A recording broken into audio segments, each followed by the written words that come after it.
បន្ទាប់ពីសម្ដេចមហាបវរធិបតីហ៊ុនម៉ាណែតនាយករដ្ឋមន្ត្រីកម្ពុជាបានចេញសារពិសេសពាក់ព័ន្ធវិធានការអន្តរាគមន៍ក្នុងករណីពលករខ្មែរជាច្រើនអ្នកត្រូវវិលពីប្រទេសថៃចូលមកក្នុងប្រទេសវិញជាង1ម៉ោងក្រោយមកសម្ដេចតេជោហ៊ុនសែនក៏បានចេញមកអំពាវនាវឲ្យពលករខ្មែរដែលធ្វើការនៅក្នុងប្រទេសថៃឆាប់រូតរះវិលចូលមកប្រទេសកម្ពុជាវិញក៏ព្រោះតែស្ថានភាពរវាងកម្ពុជាថៃបានតានតឹងបង្កឡើងដោយយោធាថៃ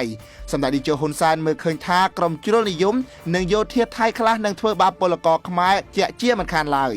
សម្ដេចតេជោហ៊ុនសែនសរសេរដោយផ្ទាល់នៅលើទំព័រ Facebook ផ្លូវការនារសៀលថ្ងៃទី14ខែមិថុនាដូចនេះសូមបងប្អូនពលករវិលត្រឡប់មកមាតុភូមិវិញមុនពេលអាជ្ញាធរថៃបណ្តេញចេញនឹងការប្រមាថខ្ញុំនិយាយបែបនេះព្រោះខ្ញុំយល់ច្បាស់ថាចំនួនព្រំដែនកម្ពុជាថៃនឹងអូសបន្លាយពេលយូរពិសេសនៅពេលកម្ពុជាដាក់ពាក្យប្តឹងទៅកាន់តុលាការយុត្តិធម៌អន្តរជាតិ ICJ ពេលនោះពួកជ្រុលនិយមថៃនិងយោធាថៃមួយចំនួននឹងរករឿងធ្វើបាបបងប្អូននេះជារឿងពិតដែលបាននឹងកំពុងកើតឡើងនិងត្រូវតែកើតឡើងដោយកិច្ចមិនរួចឆ្លើយតបទៅនឹងសំណួរដែលជនរួមជាតិខ្មែរចោទសួរថាពលរដ្ឋខ្មែរដែលរស់នៅថៃរយៈពេល30ឆ្នាំប៉ុន្តែបច្ចុប្បន្នចង់មករស់នៅស្រុកកំណើតមើលម្ដាយដែលមានអាយុ80ឆ្នាំនៅក្នុងប្រទេសកម្ពុជាវិញតែគ្មានឯកសារសម្ដេចតេជោហ៊ុនសែនឆ្លើយតបវិញថាទោះបីរស់នៅទីណាក៏ដោយឲ្យតែជាជនជាតិខ្មែរទោះមានឬគ្មានឯកសារក៏រាជរដ្ឋាភិបាលទទួលយកបានទាំងអស់ដោយគ្មានការរើសអើង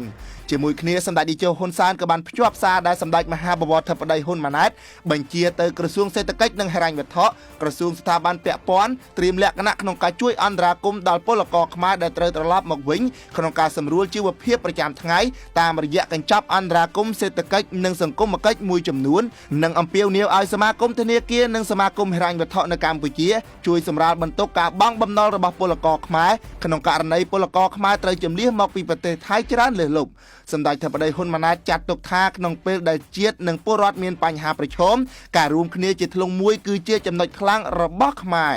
សម្ដេចមហាបវរធិបតីហ៊ុនម៉ាណែតក៏បានបញ្ជាទៅកាន់ក្រសួងស្ថាប័នពាក់ព័ន្ធកងកម្លាំងប្រដាប់អាវុធគ្រប់ប្រភេទនិងរដ្ឋបាលខេត្តជាប់ព្រំដែនថៃទាំង7ត្រូវត្រៀមសម្របសម្រួលការឆ្លងដែនការស្នាក់នៅបណ្ដោះអាសន្នការហូបចុកនិងការថែទាំព្យាបាលសុខភាពបឋមជូនជនរួមជាតិខ្មែរនៅតាមតំបន់ព្រំដែនចំណែកក្រសួងការពារជាតិកងទ័ពជើងគោកសាលារាជធានីភ្នំពេញត្រូវត្រៀមរថយន្តដើម្បីដឹកជញ្ជូនពលករខ្មែរជម្លៀសពីព្រំដែនបន្តទៅស្រុកកំណើតរីឯក្រសួងការងារនិងបណ្ដុះបណ្ដាលវិជ្ជាជីវៈត្រូវត្រៀមជួយស្វែងរកការងារក្នុងប្រទេសជូនពលករខ្មែរដែលត្រឡប់មកវិញដែលបច្ចុប្បន្ននេះនៅក្នុងប្រទេសកម្ពុជាខ្វះកម្លាំងពលកម្មជាង 70000 នាក់